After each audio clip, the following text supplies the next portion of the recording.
Welcome to Transformed and Transformational, a TeachBeyond podcast. I'm Kian. And I'm Heather. We're here to explore what it means to be transformed in our own lives and how that overflows to living lives of transformational impact in our communities. Our president, David Durant, is back with us to introduce our guest for this second week of our special 70th anniversary series. Today we are going to hear from two teachers who have shown great perseverance and resilience in starting schools in very different contexts. We even have a story from the field from one of TeachBeyond's earliest teachers.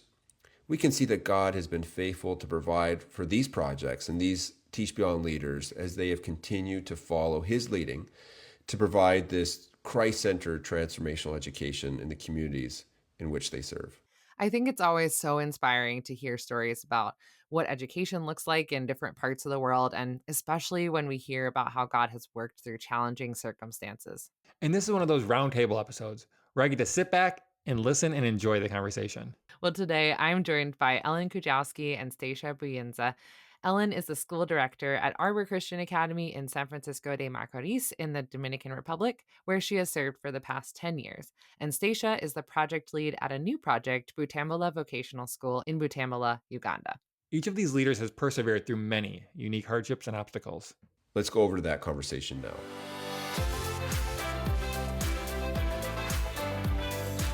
Welcome to the podcast, Ellen and Steshire. Hi, how are you today? Thank you so much, Heather, for having me. I am happy to be here. So glad to have both of you. It's exciting to have people who have been pioneers in education, going through the work of starting something new. So I'm excited to talk with both of you today to hear more about your experiences with that. So to start us off, let's have each of you introduce yourselves, the schools that you're connected to. So give us your name, the name of the school, maybe tell us a little bit about that school. So Ellen, let's start with you. Yes, my name is Ellen Kujawski, and I've been with TeachBeyond since 2014. In 2017, we launched Arbor Christian Academy, which is an elementary school for kindergarten through sixth grade students in San Francisco de Macorís, Dominican Republic. So we serve about 109 students right now, but we are currently looking to expand into a new campus. So that's pretty exciting for us. Yes, that's great. Man, starting something new doesn't mean that then it's just done, right? So Right. it's a continual growth opportunity and seeing how the Lord continues to stretch us. That's great, Ellen. And what about you, Steshire? My name is Steshire Buyinza. I live and work here in Uganda, Africa, Uganda. I am the project lead for Butambala Christian Learning Center, vocational. It's a trades or vocational skills training center for young people ages of 13 to 25. We do tailoring, we do hairdressing, we do electricity, and we also do metalworks. We are brand new. We've only been in operation for 6 months, and the journey has been amazing. We started this year in June. It has been amazing. It's great. I love hearing the different ways that God is using education to impact communities. So I'm sure we're going to hear more about that as we hear about these two very different schools in two very different places. And Steshire, did you mention where exactly Butambala is located? Can you tell us a little bit about the community you're in? The district specifically we're in is Butambala district. It's the most Muslim dominated district in Uganda. So we are out there preaching Christ in a Muslim community. Yes, so it's amazing. Well, something I love about talking with both of you is how you have gone through some of the similar things, experiences of starting something new, but in really different contexts. Starting a school, starting a vocational school, an elementary school is not easy. So let's start kind of back a little bit. It'll be a little further back for you, Ellen, than it is for Steshire. What was it that called you to start the school that you did? How did you get connected with the opportunity? Kind of what was your why behind doing this? Steshire, let's start with you. So this school, I started as a project. Initially, it was just an idea because I've been working with this community for the last 6 years with an organization that I co-founded with my colleague Maurice Kabia. The organization is called Youth Consult Uganda. We've been working with these young people and we have seen the need for skills. The education standard in this community is so poor that even the students that have finished like grade 9 are not even able to spell simple words in English words or even introduce themselves confidently. So over time we were thinking, what can we do that embodies us preaching the gospel to them, but also gives them a skill that if they do it, they're able to they are able to thrive, in this, in this world, because um, because of the poor standard of education around in our community, these young people by the ages of 13, they're already dropping out of school. Actually, not even 13. Some drop out as early as P5, P4. So and there's a way this really plays with the self-esteem of these young people. So we have a community of young people that are basically hopeless, for lack of a better word, that are not that are not seeing themselves beyond what is happening in their circumstances. So we, as an organization, we always were looking for how to preach Christ, but as well empower these young people to know that they can, to know that, not all hope is lost just because they failed their exams or they are not able to go to school. So we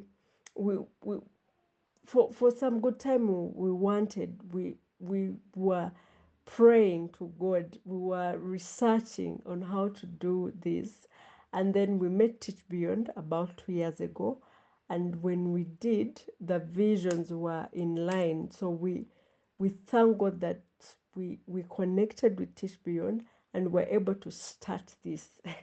Honestly speaking, we used to think this would happen in 5 years from now, but it happened in only 2 years. And that is how we started this school, out of the need that we saw in the community for young people to have something that they can do and they feel like they mattered in the community, but as well preach Christ to them, preach the living hope to them, preach, give them the love of Christ, for them to know that they are loved, they are not alone, even as situations look the way they are in their communities. Everything seems like it's all poverty, it is all not good, but just to have a generation of young people that are hopeful and looking unto God for their future. So that's how we started, and that's why we started. Yeah, that's amazing to see how God has gone before. He's been preparing the opportunities, and then here it comes, and there's a chance to open this vocational school, and you're ready to step into that. That's great. When you were just at the point of thinking that you were going to open this school, can you tell us a little bit more around the circumstances of deciding that this was the type of school that you were going to open?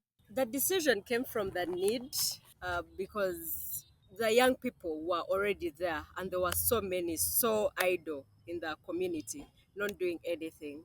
So we scaling was the best that we could do for them, best education we could provide right now in our setting. If someone is beyond a certain age, they cannot sit in the formal class because they feel like they are very grown for that class. And also the educational standards in the area. Um, we have something called PLE, primary living examinations, from the government.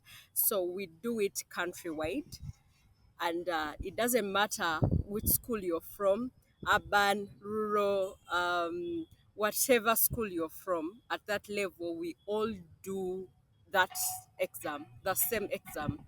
So I feel like it's very unfair, most especially for those students that are in the rural areas that do not get the same educational services as these in town. So because of this, many of them drop out and not able to proceed to the next level of education.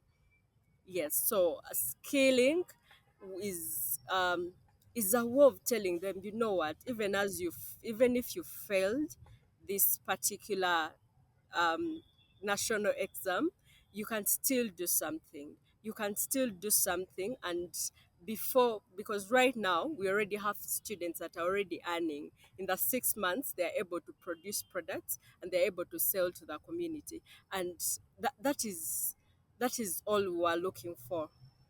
Yes, that's how we knew that vocational skilling was the way to go for us. That's so exciting that they're already able to start to make a living from the skills that you guys are teaching. How old are some of your students that you serve? So we have students from 13 to 24, and one is 24, but most of them are between 13 to 20. And something interesting, we have 7 girls, and out of these 7 girls, 6 have children. I mean, girls that are below the age of 20, because the Muslim community they don't mind the girl child education, one, but also the hajjis and the, you know, early childhood marriage is very normal to them.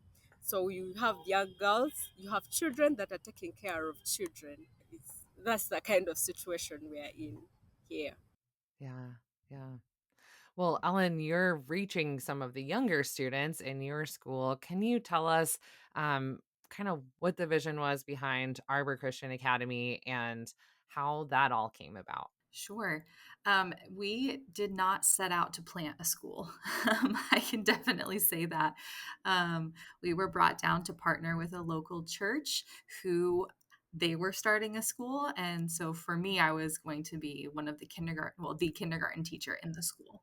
But after just a few months in the country, it became very clear that the school was not prepared. It did not have a strong foundation. There wasn't sufficient um, governance. We weren't even operating legally within the country. And so after 1 year, we had to close what at that point in time was a preschool. And honestly, we had to kind of reevaluate, is this where God has called us? Is this what we're supposed to be doing? And he just over and over affirmed that, yes, I have called you to San Francisco. This is the third largest city in the Dominican Republic, and yet there are very, very few missions or outreach organizations working in this city.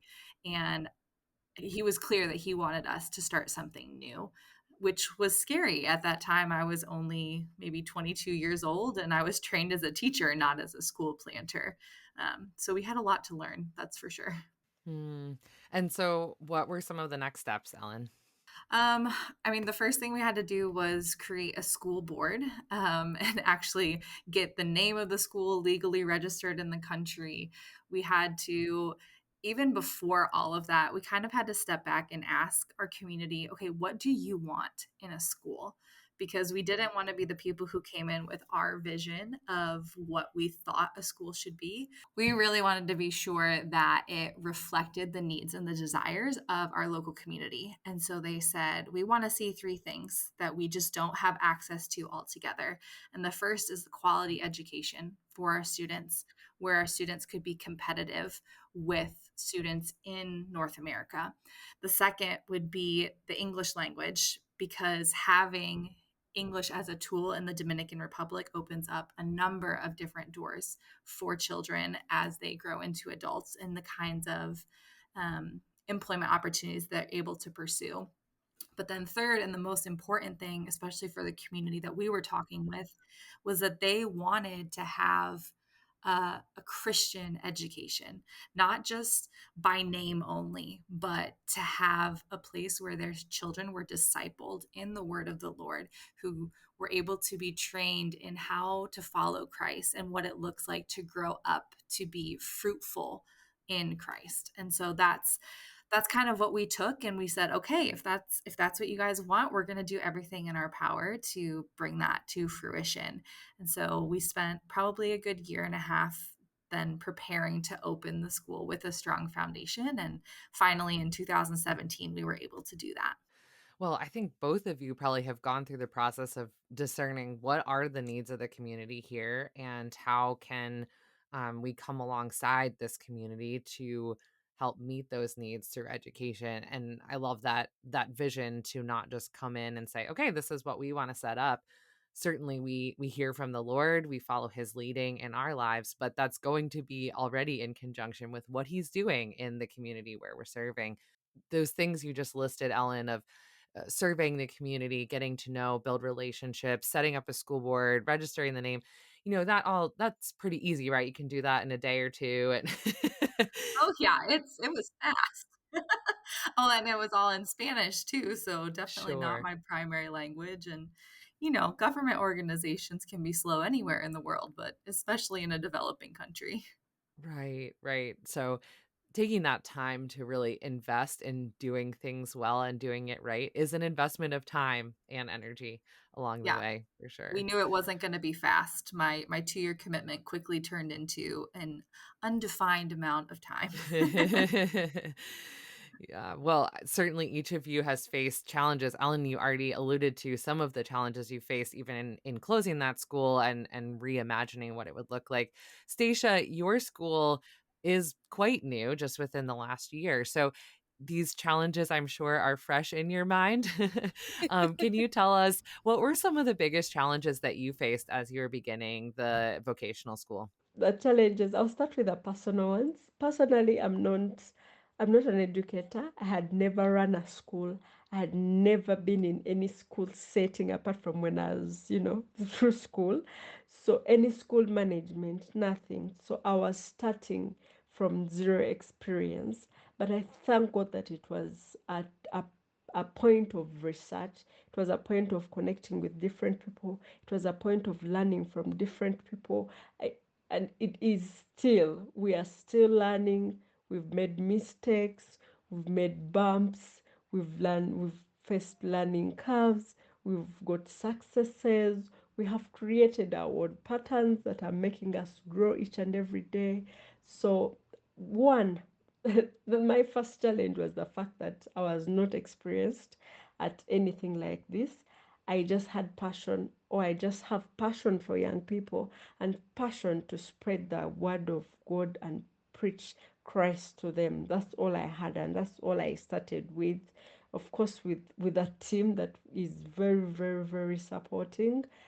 But it was a challenge to me in the first place.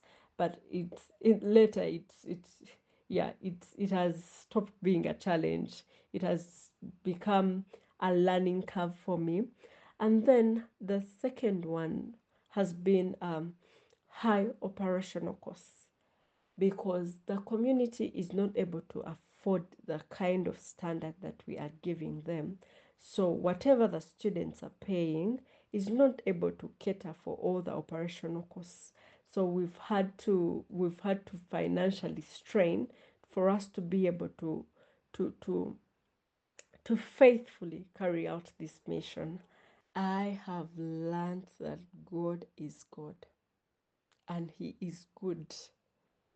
I have learned that when you trust God, everything is possible. I have learned that if He says go, if He says step out and come and step on the water, come out and step on the water. He will provide. He will do what He does. He's a faithful God. So what I have really learned from from persevering these difficult things, is that God is faithful. Honestly speaking, if it wasn't for God, I don't know if we would be able to even be where we are. But God has provided. God has seen us through every situation. And let's take a short break for a special 70th anniversary story. This week, we are featuring Tina Isaac, who was the first teacher at the school that eventually became Black Forest Academy in Germany, which was TeachBeyond's first school. Hello, my name is Tina Isaac, and I live in a little town called Shoal Lake in Manitoba, Canada. My connection with the Teach Beyond actually is with Jan's team from 1960. The Jans brothers had come home to Prairie Bible Institute, where I was teaching grade 1, and they had wanted me to just come and be the teacher for their children. I was quite agreeable and went to Switzerland, and this is how it began. Now, there are a lot of things about the beginning that were very difficult.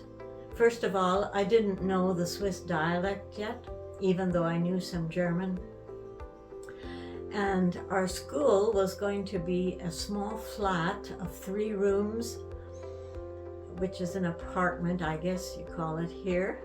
And right on a very busy street, there was a tram or trolley running by, just a few feet from the door. And cars would go by honking. It was a terrible noisy street. And there was no play yard. We had to go to a park to have recesses and so on. And some of the trouble was I lived way out in Rien, another suburb of Basel, and took a bus and then several trams to get to school. And most of the kids came by tram also. Well, that was the beginning. And I was quite content just to teach the Jan's team children at first. And as time went on, each year we had different enrollment. The first year, 10 children, grades 1 to 9. And at first there were some books missing. All the high school books were missing. And there were no blackboards or anything like that. So everything started ground zero, really. But we kept on, and people heard about the school and they wanted to send their children. Even a Swiss girl came first of all, and then an Indian boy, and this was terrific. And eventually, of course, we were letting in other missionaries' children, but they never had the idea of really just doing a school. What encouragement would I give to people who are just starting out or who have a very difficult spot to be in? First of all, I would say, like Churchill, never, never, never, never, never give up. God is so faithful. He promised that there would be new mercy every day, just for one day, I suppose, one day at a time. And He would just keep you faithful all the way. You know, you've got to remember too that transformational education can really change the world. And with that encouragement, I leave you. And now back to the conversation with Ellen and Stacia. Well, Ellen, you were starting a school in another country, in a different culture. So while you were doing that, what were some of the challenges you faced as Arbor was starting out? Yeah, I think more than anything, there were obstacles that popped up that I just hadn't even had on my radar. I never considered that starting a private school would actually fall under the government system of schools, and we would have to comply with all of the same regulations as public schools. In my head, my American brain says that doesn't make any sense. So I had to learn a lot culturally about the fact that there really are no private schools here, but they were all kind of falling under the same umbrella. Um, I think too, I had to learn culturally how to kind of fight for what we needed. That's wasn't part of my personality before moving to the Dominican Republic. But I learned very quickly that oftentimes the way to get things done here is to be assertive and forceful about what you need and making those needs known. Oftentimes, especially as a young white American woman, in a way that was more forceful than I would have liked to. Um, we we were told so often from the local Ministry of Education to just go back home, go where you came from. We don't want you here, which was the opposite of what the families were telling us. Um, but in order to get things accomplished, it often takes a lot of confrontation. And so for me, that was something that I had not grown up experiencing. And so I feel like there's a whole new side of my personality now that is equipped to accomplish things in the Dominican Republic in a way that I just didn't have before. I think sometimes we can get stuck on the challenges, the setbacks, the things that are hard in starting something new. But it's also important to celebrate the things that are working, that do happen, the incremental milestones, and then ultimately the great impact that can come from that faithfulness of walking through the challenges. So we'd love to hear a story, maybe something you've heard from a parent or a community member that is an encouragement to you that speaks to the impact of the school. So, Stacia, maybe we can start with you, and then Ellen, you can share. Thank you, Heather. The story, I don't think I honestly, I don't think I have one specific story. That all the students have been amazing. All the students have transformed. I think generally, I'll speak from a general sense. um, just us having students that are confident enough to now share in our devotions, having Muslim students share and listen and share the Bible and ask questions, it has been so amazing for me. It has been so fulfilling. It has been so encouraging for us. So, as a person, that is a story that I would want to celebrate. The fact that we are having these students share the word of God each and every day. Yeah, I think it's so easy for us to forget the things that God has done because in the moment there's such big concerns. And then I'm learning to celebrate when God does meet those needs instead of just moving on to the next concern. I remember when we couldn't even build the second level of our school because our neighbors refused to give us permission because we had a shared wall of their house and the school, and they said no, you can't have legal permission to build here. And we were stuck because at that point we only had 3 classrooms and we needed at least 7 to be able to continue with the school. And the day that the owner came in, saw the school, sat down with us, heard about our vision, and gave us the permission to continue was just a beautiful day.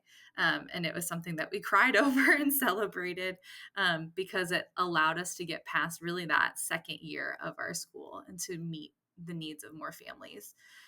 Some of the things that I can really recall and that makes Arbor unique is that we try our best to bridge the gap in the socioeconomic differences between families.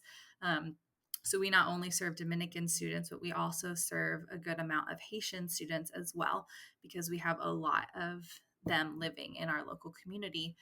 And so it has been a challenge at times because I mean, discrimination and racism is an issue across the whole world. It just depends on what context you're in.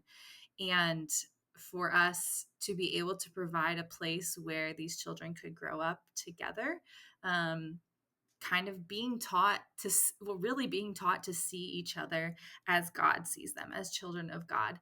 I remember vividly 2 kindergarten girls who refused to play together because they were so different. And 3 months into school, one of my staff members came running in with a picture, and her daughter was actually one of the girls involved. And she says, "Look, look, look! They're playing together. They're interacting in a way that is just reflective of the heart of God."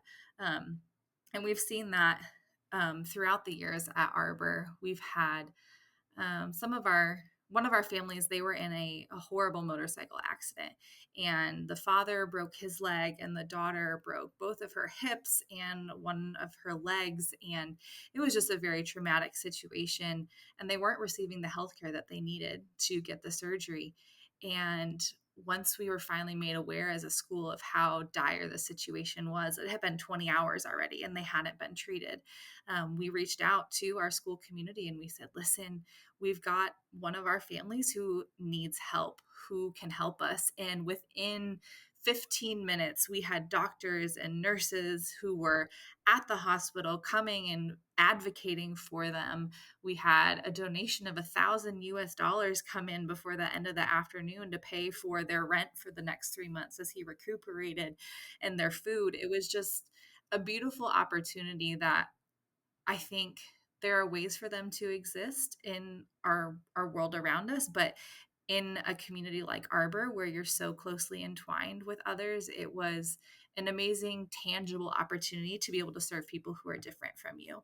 And our community jumped at that. And they said, "She's an Arbor student. That's my child's classmate. And so I don't care if she looks different than we do or speaks a different language than we do. You will give her the care that she needs." And that was just a huge blessing to see our community come together like that.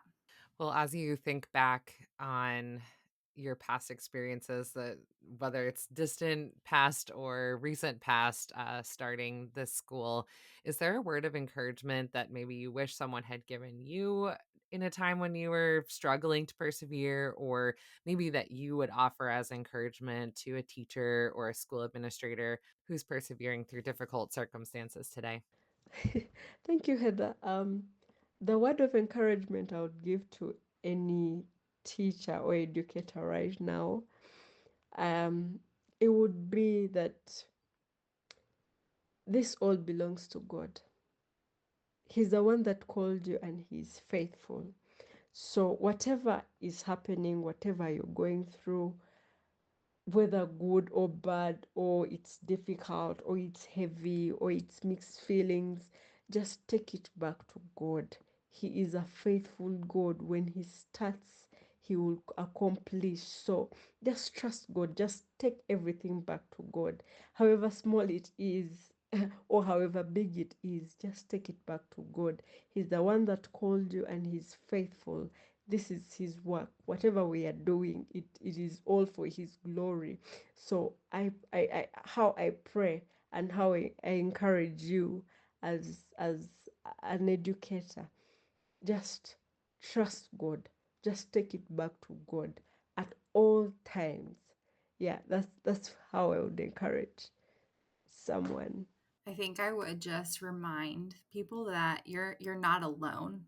You're not the only one who is facing these kinds of situations. I think one of the biggest blessing I've had being a part of the Teach Beyond community is being able to connect with other school leaders or past school leaders who can say, "I remember being in that situation," and I ask them for advice. "What did you do? How did you proceed?" So I think I would just say keep on pushing on. Sometimes I know the to-do list can be overwhelming, and it's just a big game of prioritizing what is most pressing for today. But remember that you're not alone, and the people that God has placed around you to support you in this project that you might be leading, they're there. And so it's okay to ask them for help. I think that's something I also had to learn, is that I can't do it all by myself. And so relying on my team was a really important thing. So that would be my encouragement for others. What great words of encouragement when we think about the need for others, whether it's someone who's gone through it before and can stand with you or speak into that situation, or the people who are physically around you. I appreciate that reminder myself, Ellen, and it's such an important um thing to keep in mind as we continue on in the work that we're doing. And ultimately, we of course need the Lord, and we need His wisdom and direction and provision, which doesn't always look like what we imagine it would look like. I'm sure you can resonate with that too. Mhm. Yeah. Yeah. Well, every week on the show, we ask our guests, what's one thing that is changing your life right now? So I'll go first, and then we'll hear from each of you. What's one thing that is changing your life? It can be big or small. So for me, what is changing my life right now, where I live in the world, the days are getting shorter and shorter. And it always catches me off guard when it's getting dark kind of before I would normally break for the end of the workday. And so I have to kind of redo my schedule, that I don't just end the workday and go for a walk around my neighborhood and that's the end of the day. But okay, I still want to get out for a walk, but do that before it gets dark. And, do I do any work when I get back, and trying to figure out how to kind of close out my day when I don't have that same routine. So I am honestly still figuring this out, but it's changing my life, having to reorient to the short days again. And then I'm sure I'll have the same thing to say in May, when all of a sudden it's, light out at 7 p.m. and I'm confused. So Right. that's what's changing my life, big or small, I'm not sure. What about you, Ellen? I would say what's changing my life right now would be my 15-month-old son. He is giving me lots of practice in patience and Yeah. perseverance. Yeah. You're seeing He perseverance is in a different way at home. Oh, yeah.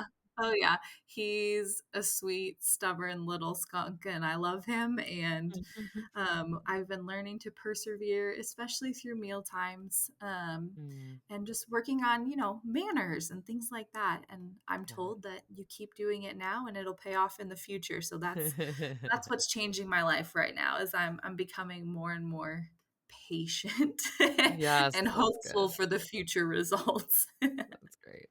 That's great. Thank you so much. One thing that is changing my life right now is at the school we are doing Genesis. We are going through the book of Genesis, and every day we do a different chapter. But it's so amazing to listen to these students share their learnings each and every day.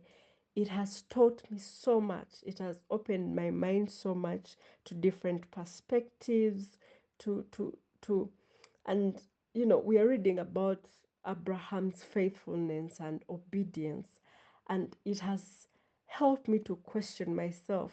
Am I totally and wholeheartedly believing in God? Am I trusting God wholeheartedly? Am I being faithful? Am I being obedient? So that is one thing that is changing my life, that it is not only sharing to the students, but it's also a heart check for me as a person. That's great. Thanks so much for joining us for this conversation. We really appreciate just being inspired by the stories of how God has been faithful through difficult circumstances, and also how you've seen Him at work and using your school to impact the community. So thanks so much for your time. We really appreciated talking with you. Thanks for having us today, Heather. Thank you so much for having me, Heather. Thank you so much, Ellen, for sharing, and thank you so much to all our listeners today, and all educators out there. You're doing a great job. You're doing a great job, and God has trusted you as a vessel to reach out to these children, to reach out to these young people, and may God bless you. Stacia, Ellen, Kian, and I all serve with an organization called TeachBeyond. As you have heard, education plays a big role in missions, and TeachBeyond is a part of that. As followers of Jesus, TeachBeyond is a global community providing transformational education services as part of God's ongoing mission to transform individuals and communities into all He intends. As we celebrate the 70th anniversary of TeachBeyond, we're reminded of God's faithfulness over the years and the role that TeachBeyond plays in education as missions. Want to learn more and get involved? Visit teachbeyond.org or follow us on social media. To help more people find the podcast and hear about TeachBeyond, we'd love it if you would leave a rating or review and share this show with a friend. Be sure you're subscribed or following the show on the platform where you listen so you never miss an episode. And as always, you can reach us at podcast@teachbeyond.org. We'll see you next week.